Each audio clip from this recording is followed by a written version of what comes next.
धनी हमरा के बुझनी बुझावा न हो, कौन बात बाटे खुल के बतावा न हो। ए धनी हमरा के बुझनी बुझावा न हो, कौन बात बाटे खुल के बतावा न हो। सुना आगे से संभारे ले तो, आगे से संभारे ले तो सर के पिछाड़ी ए बलम जी ए सजन जी पहिर के सिखा दे है साड़ी हाय बनारस वाली पहिर के सिखा दे है साड़ी।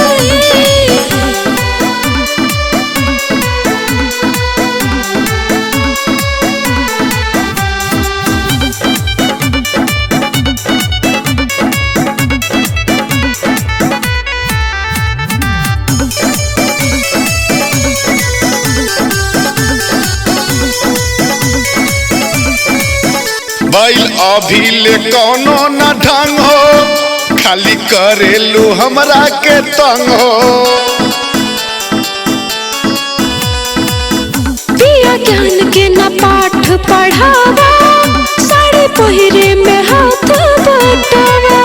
मुठा से चुनी चुनी, मुठा से चुनी चुनी परेशान बानी ए सजन जी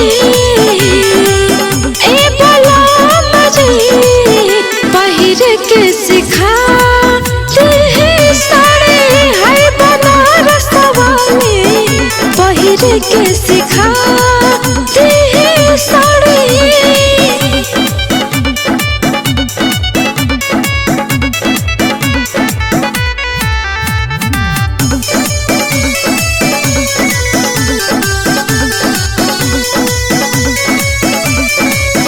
रानी नैहर में का तू कैलू, अब ही कुछ लायक न भैलू। जाके हॉस्टल में कोई नहीं पढ़ाए, नहीं सोचनी मुसीबत आए। अंकित सदा फल फसल, अंकित सदा फल फसल काढ़ी दा तू गाड़ी ए बलम जी